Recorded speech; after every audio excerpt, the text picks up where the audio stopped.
जय श्री कृष्णा। कैसे हैं आप लोग? फ्रेंड्स, आज चर्चा करने जा रहे हैं सबसे महत्वपूर्ण ग्रह जो कि जीवन में लग्जरी, धन, सम्मान और साथ ही साथ पुत्र और या विवाह सुख, प्रेम संबंध और प्रेम का कारकत्व को प्राप्त ऐसे ग्रह की चर्चा बहुत महत्वपूर्ण हो जाती है, क्योंकि इस समय पर यह क्यों नए साल में प्रवेश करने जा रहे हैं, यानी इनका चक्र का जो ये वर्ष का अंतिम पड़ाव छोड़कर वर्ष के आरंभ में जा रहे हैं, एक शिखर से दूसरे शिखर की ओर। तो ये बेहद महत्वपूर्ण समय रहेगा प्रत्येक ग्रह के लिए, जिसमें से चर्चा को आरंभ करते हैं शुक्र से।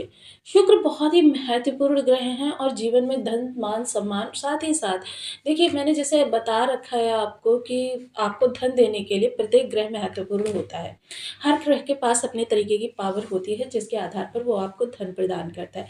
किंतु शुक्र सिर्फ धन ही प्रदान नहीं करते हैं। एक तो इनका धन जो होता है सबसे अलग विशेष होता है कि व्यक्ति को उसमें राजसी सुख की प्राप्ति होती है।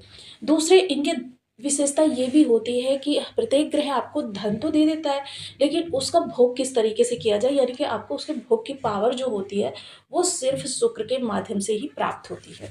तो ऐसा विशेष ग्रह जो जीवन के आपके हर क्षण को महत्वपूर्ण तरीके से समझता हो, यानी कि बाल्यावस्था में माँ के द्वारा आपको सुख की प्राप्ति कराता है, युवावस्था में पत्नी के द्वारा आपको सुख की प्राप्ति कराता है, प्रेम की प्राप्ति कराता है, वृद्धावस्था में आपको आध्यात्म की ओर प्रवृत्त करता है, उसके बाद आपको संन्यास की ओर प्रवृत्त करता है। आपको पूरे जीवन काल यह हर ग्रह कुछ न कुछ देता ही रहता है। और ऐसे ग्रह की विशेषता के जितने वर्णन किए जाए उतने कम हैं। बहुत महत्वपूर्ण ये प्लैनेट होता है जो आपके भौतिक सुख संसाधनों के साथ साथ आपके आध्यात्मिक जीवन की उन्नति में भी अपना विशेष योगदान देता है। और ऐसे में शुक्र देखिए, क्योंकि हम सभी लोग जानते हैं इनके जो आगामी परिवर्तन है वो काफ़ी महत्वपूर्ण रहने वाले हैं। इस समय शुक्र जो है पूर्वाषाढ़ा नक्षत्र से गोचर कर रहे हैं, जो इनका अंतिम परिवर्तन होगा 2025 का, जो कि 31 तारीख को होगा। और हालांकि ये वीडियो जो है आपको 31 तारीख को तो मिलेगा, लेकिन इसकी हम विशेष जो है 1 तारीख से प्रारंभ करेंगे, क्योंकि इसका प्रभाव पूर्वाषाढ़ा का जो है 1 तारीख से ही मिलना प्रारंभ हो जाएगा। और इसके जो लॉर्ड होते हैं वो स्वयं शुक्रदेव महाराज होते हैं। तो पूर्वाषाढ़ा नक्षत्र बहुत विशेष नक्षत्र होता है, क्योंकि इसमें जो होती है विशेषता आपको भोग विलास की प्रवृत्ति की जागती है। और भोग विलास, क्योंकि आप जानते हैं शुक्र जब आपके सामने खर्च उत्पन्न करते हैं तो पीछे से धन उसके लिए किस प्रकार से आएगा इसकी भी व्यवस्था शुक्र स्वयं करते हैं। तो काफ़ी विशेष समय ये रहने वाला है, जो कि 10 तारीख तक, 10 जनवरी तक आपको इफेक्ट करेगा। इसके अलावा फिर देखिए ये चले जाएंगे अभिजीत नक्षत्र में। अभिजीत नक्षत्र क्या होता है? अभिजीत नक्षत्र होता है जहाँ पर ग्रह को दिव्य शक्तियों से ओतप्रोत माना जाता है। उस समय पर ग्रह को दिव्य शक्तियाँ प्राप्त होती हैं, और ऐसी दिव्य शक्तियाँ प्राप्त होती हैं कि लौकिक और पारलौकिक आपको दोनों ही प्रकार के सुखों की प्राप्ति हो सके। इसके अतिरिक्त अगर शुक्र की चर्चा की जाए तो उसके बाद में शुक्र जो जाने जा रहे हैं वो बहुत ही विशेष नक्षत्र है, जिसमें कि शुक्र अपने प्रभावों को और ज़्यादा, और साथ ही साथ उसी दौरान शुक्र अपना राशि परिवर्तन भी करेंगे। तो ये जो जिनकी चाल होगी काफ़ी महत्वपूर्ण रहेगी। वर्ष के आरंभ में इनके जो प्रत्येक परिवर्तन होंगे वो आपको सुख देने के लिए ही रहेंगे। और सुख में विशेष उत्पत्ति इस समय पर होने जा रही है, क्योंकि दिव्य शक्तियों की जब प्राप्ति होगी उस समय पर शुक्र जो है आपको, क्योंकि अति विशिष्ट कार्य होकर आपके द्वादश भाव से गोचर कर रहे हैं, और ऐसी स्थिति में शुक्र आपके पास इतना ज़्यादा भंडार भर देने वाले हैं कि आपकी हर इच्छा की पूर्ति शुक्र करने वाले हैं। क्योंकि शुक्र द्वादश भाव में ही अपने विशेष प्रभाव देते हैं, शुक्र द्वादश में या फिर चतुर्थ भाव में। लग्न में भी शुक्र बहुत शानदार प्रभाव प्रदान करते हैं, लेकिन सबसे उत्तम प्रभाव अगर माना जाए तो चतुर्थ और द्वादश में अति विशिष्ट कार्य हो जाते हैं ये। और जब भी कोई ग्रह अति विशिष्ट कार्य होता है मतलब उसके अंदर एक्स्ट्रा ऑर्डिनरी पावर्स होती हैं, तब वो आपको उतनी ज़्यादा चीज़ें प्रदान कर पाता है, अपने प्रभाव से कई गुना बढ़कर वो आपको प्रभाव प्रदान करता है।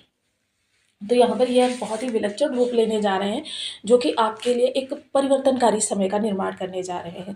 तो आइए इनके जो विशेष प्रभाव इस समय पर आपको प्राप्त होने जा रहे हैं वो आपको 1 जनवरी से लेकर किस तरीके से आगामी समय को प्रभावित करते हुए देखे जाएंगे, इसके बारे में चर्चा करेंगे। तो बने रहिए हमारे साथ इस वीडियो में, एंड तक आपको बहुत कुछ जानने के लिए मिलेगा। वीडियो बहुत ज्ञानवर्धक होने वाला है।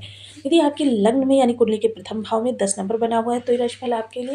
यदि कुंडली में कहीं भी चंद्रमा के साथ 10 नंबर बना हुआ है तो ये राशिफल आपके लिए। कुंडली ना होने की स्थिति में आप इसे नाम राशि से भी देख सकते हैं। यदि अभी तक आपने अपने इस चैनल को सब्सक्राइब नहीं किया है तो प्लीज़ सब्सक्राइब कर लीजिए, वीडियो को लाइक कर दीजिए, चैनल को शेयर कर दीजिए। इससे होगा क्या कि हमारे आने वाले हर वीडियो की नोटिफिकेशन मिल सकेगी आपको सबसे पहले। एक प्यारा सा कमेंट करना बिल्कुल ना भूलें, कमेंट से हमें बहुत मोटिवेशन मिलता है, हौसला मिलता है और ये पता चलता है कि आप और क्या जानना चाहते हैं। तो बेहद महत्वपूर्ण ये समय काल रहेगा जो आपके जीवन को बहुत ज़्यादा परिवर्तित करने में सक्षम होगा। शुक्र भोग विलास के कारक होकर इस समय आपकी भोग की प्रवृत्ति को भी बढ़ाएंगे, लेकिन एक चीज़ का कि ये मर्यादा का कभी भी उल्लंघन नहीं करते हैं, क्योंकि आध्यात्म से परे हुए ग्रह हैं और साथ ही साथ आपकी जो भौतिक सुख सुविधाओं को बढ़ाने की प्रवृत्ति इन्हीं से ही प्राप्त होती है। आपके संसाधनों में जो बढ़ोतरी होती है वो इन्हीं से ही होती है। जो आपके लग्जरियस आइटम्स घर में होते हैं या आपकी लाइफ को लग्जरी बनाने के लिए जो भी चीज़ें ज़रूरत होती हैं उनका शुक्र व्यवस्था करते हैं। विशेष बात इस समय पर यह सबसे अच्छी हो रही है कि शुक्र इस समय पर जिस ग्रह के साथ में है उसने इन्हें अतिरिक्त दृष्टियां भी प्रदान की हैं। वह अतिरिक्त दृष्टियां यानी शुक्र के प्रभाव को कई गुना बढ़ाकर कई स्थानों से आपको प्रभाव प्रदान करा रही हैं। अब यहाँ पर सबसे अच्छी बात ये भी हो रही है कि इस समय शुक्र द्वादश भाव में बैठे हैं जो खर्चों के लिए जाना जाता है। अब खर्चों के साथ साथ में देखिए इस समय पर उन लोगों को भी बहुत अच्छा लाभ होगा। देखिए खर्चे जो होंगे वो आपके अन्यत्र नहीं होंगे, जैसे कि अनावश्यक खर्चे की श्रेणी में नहीं जाएंगे। ये इस समय पर जो खर्चे होंगे वो या तो आपके निवेश पर होंगे या आपकी सुख सुविधाओं के ऊपर होंगे या घर में लग्जरियस आइटम्स बढ़ाने के लिए होंगे, क्योंकि जब आपके घर में सुख सुविधाएं बढ़ती हैं तो पूरे परिवार को उसका लाभ मिलता है।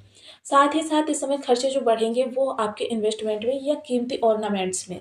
कीमती ऑर्नामेंट्स देखिए किसी भी प्रकार का अनावश्यक खर्चा नहीं है, ये आपके भविष्य के लिए संचित की गई निधि होती है।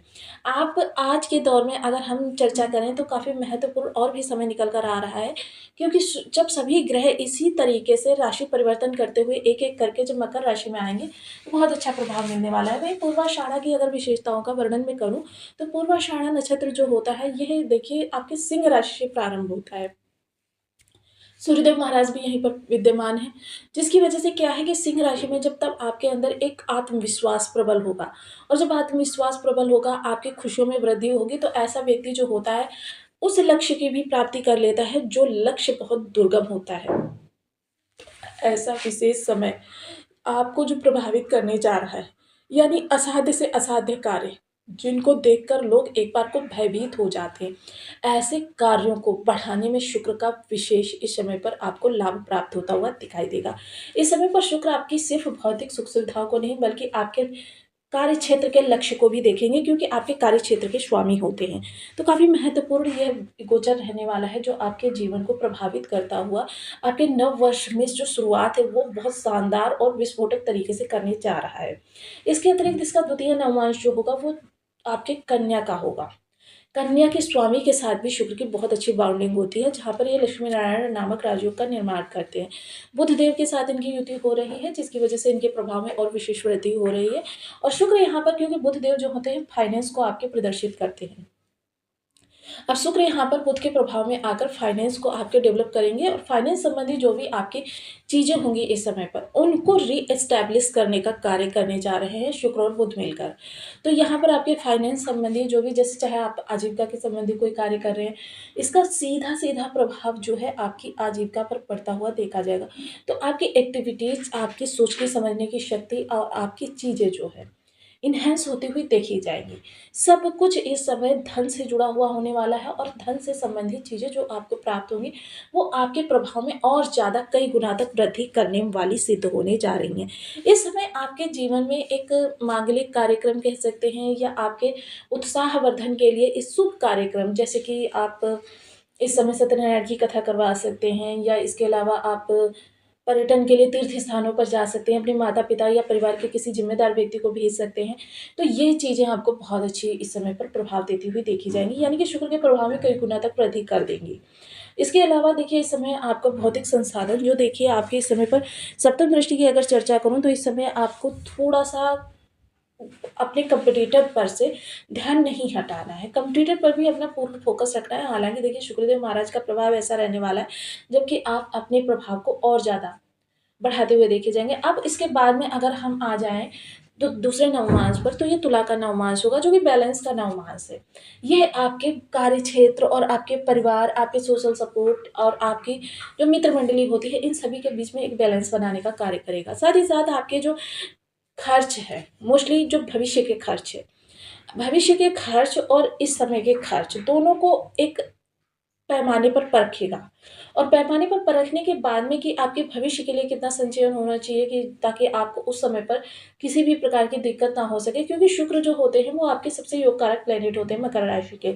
और मकर राशि के योग कारक प्लेनेट होने के कारण ये शुक्र के पास ही डिपार्टमेंट आ जाता है कि वह आपके भविष्य के खर्चों को भी संभाले, जिसकी वजह से शुक्र जो है आपके इस समय पर जो भविष्य की निधि है, भविष्य के खर्चे हैं, उन खर्चों के लिए भी इस समय कुछ व्यवस्था करेंगे। तो ये काफ़ी महत्वपूर्ण समय काल रहने वाला है। इसके अतिरिक्त फिर आ जाते हैं वृश्चिक नवमास में। हालाँकि यह जो नक्षत्र है, ये आपका जाने वाला है धनु तक। धनु का भी इसमें 10 अंश तक आ जाता है प्रभाव, लेकिन ये वृश्चिक नवमास अंतिम नवमास है जो कि आपको इस समय पर प्रभावित करते हुए दिखाई देगा। इस समय आपकी जो कह सकते हैं कि मानसिक जो चीज़ें हैं वो थोड़ी-सी एनहांस होती हुई देखी जाएँगी। ऐसे में आपको महिला सहकर्मी से थोड़ा-सा दूरी बनाकर रखना होगा, क्योंकि व्यर्थ के वाद-विवाद में फँसाने का भी कार्य करेंगे, क्योंकि षष्ठ पर दृष्टि रहेगी सीधी-सीधी, और षष्ठ पर दृष्टि जो होती है वो आपको सीधे 180 डिग्री पर लेकर जाती है, जो कि बिल्कुल सीधा-सीधा प्रभाव पड़ता है। तो यहाँ पर थोड़ा-सा आपको इस चीज़ का भी विशेष ध्यान रखना होगा कि मतलब आपको थोड़ा-सा महिला सहकर्मी से एक दूरी बनाकर वार्तालाप करना या उनसे कार्य करना, ये सारी चीज़ें आपको सँभालनी होंगी। तो काफ़ी महत्वपूर्ण ये समय काल रहने वाला है। साथ ही साथ उपायों के लिए कहें तो उपाय के लिए देखिए, शुक्र के लिए जो होता है महिला वर्ग ही विशेष होता है। अब आपको ओम सुन शुक्राय नमः इस बीज मंत्र का 1 माला, 2 माला, 5 माला, 7 माला, 11 माला का नियमित जप करना है, या फिर आप छोटे-छोटे उपाय करके लाभ प्राप्त कर सकते हैं। जैसे महिला वर्ग का विशेष सम्मान करें। अपनी पत्नी को शुक्रवार को कोई सुगंधित गिफ्ट देना बिल्कुल ना भूलें। इसके अलावा अगर आपकी पत्नी नहीं है, तो ऐसे में आप अपनी जो इन-लॉज़ होती हैं उनको दे सकते हैं। इसके अतिरिक्त मीठी खीर आप या तो माता लक्ष्मी के मंदिर में पहुँचाएँ, या फिर 13 वर्ष से कम उम्र की कन्याओं को ये प्रदान करें, जिससे कि आपके शुक्र पे विशेष बल आए।